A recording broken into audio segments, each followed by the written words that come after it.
ମୋର ପ୍ରିୟ ପିଲାମାନେ, ଆଶା କରିବି ସମସ୍ତେ ବହୁତ ହି ଭଲରେ ଥିବ ଏବଂ ଆପଣଙ୍କର ପରିବାର ବି ପ୍ରାୟତଃ ସମସ୍ତେ ବହୁତ ହି ଭଲରେ ଥିବେ। ଏ ନୋଟିସ୍ ଆପଣଙ୍କର ଆସିଛି ଓସେପା ତରଫରୁ। କୋଉଥିପାଇଁ ନା ଆପଣମାନେ ଜାଣିଥିବେ ଯୋଉ ଜୁନିୟର ଟିଚର ଭ୍ୟାକେନ୍ସି ଆପଣଙ୍କର ବାହାରିଥିଲା ତାର ଫାଇନାଲ ମେରିଟ୍ ଲିଷ୍ଟ ସେଇ ପିଲାଙ୍କର ହିଁ ନାଁ ଗୁଡ଼ା 5 ତାରିଖ ଦିନ ଆପଣଙ୍କର ପବ୍ଲିଶ ହେଇଯିବ। ତାପରେ ତାଙ୍କର ଅନଲାଇନ କାଉନସିଲିଂ ହବ। ତ ଅନଲାଇନ କାଉନସିଲିଂ କେମିତିକା ହବ ତା ପାଇଁ ଆପଣଙ୍କର ନୋଟିସଟି ଆପଣଙ୍କର ରହିଛି।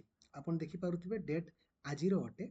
ଆପଣ ଜାଣିଥିବେ ଯେ ଅନଲାଇନ କାଉନସିଲିଂ ଆପଣଙ୍କର ଆଗାମୀ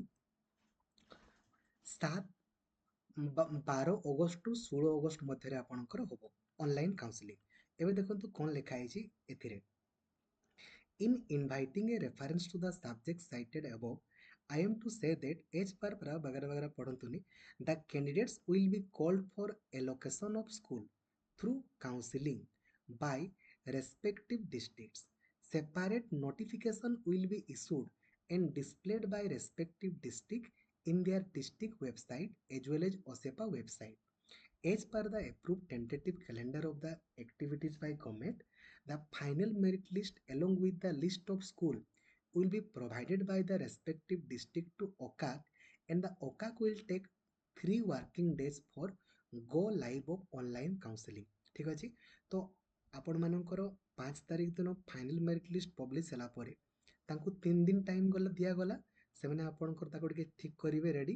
ତେଣୁକରି ଲେଖା ହେଇଛି ଦେଖନ୍ତୁ ଏଇଆ, in order to allocate the prospective teachers against the vacant school, a computer-based programming module or software for online counseling of 18,788 number of junior teacher is required to be in readiness। तो से कहउଛନ୍ତି जे गोटे software को पूरा ready करिକି ରଖନ୍ତୁ ଯେମିତି online ମୋଡରେ ଆପଣଙ୍କର counselling ହେଇପାରିବ। ତ କେମିତିଆ କାଉନସିଲିଂ ହବ ସେଇଟା ତ ଆପଣଙ୍କର ପରେ ହିଁ ଜଣା ପଡ଼ିବ। The computer based counselling for allocation of teachers for assigning of particular schools in favor of the newly recruited teacher will be held ବାଗେରା ଲେଖା ହେଇଛି ଛାଡ଼ନ୍ତୁ। ଠିକ ଅଛି। ତ ୟା ପାଇଁ ତାଙ୍କର ଗୋଟେ ମିଟିଂ ଆଜି ଆପଣଙ୍କର ସନ୍ଧ୍ୟା 5ଟା 30ରେ ଆପଣଙ୍କର ବସିବା ପାଇଁ ଆପଣଙ୍କର ଯାଉଛି। ଠିକ ଅଛି ହେଲା। ତ ଏଇଟା ଆପଣଙ୍କର OCACକୁ ଆପଣଙ୍କର ଯାଇଛି ଯେ ସେ ସଫ୍ଟୱେୟାରକୁ ରେଡି କରିକି ରଖନ୍ତୁ ଯେମିତି ପିଲାମାନେ ଆପଣଙ୍କର ଅନଲାଇନରେ କାଉନସିଲିଂ କରିପାରିବେ। ଠିକ ଅଛି। ତ ଆପଣମାନଙ୍କୁ କିଛି କରିବାର ନାହିଁ, ଆପଣମାନେ ଖାଲି ରେଡି ହେଇକି ରୁହନ୍ତୁ। ଆଉ 12 ଅଗଷ୍ଟରୁ 16 ଅଗଷ୍ଟ ମଧ୍ୟରେ ଅନଲାଇନ କାଉନସିଲିଂ କରିବେ। କେମିତି କରିବେ ତା ସମ୍ପର୍କରେ ମୁଁ ଆପଣଙ୍କୁ ଭିଡ଼ିଓ ବନେଇଦେବି। ଠିକ ଅଛି। 12 ଅଗଷ୍ଟରୁ 16 ଅଗଷ୍ଟ ମଧ୍ୟରେ। ଠିକ ଅଛି। Thank you. ଜୟ ଜଗନ୍ନାଥ। ଧନ୍ୟବାଦ।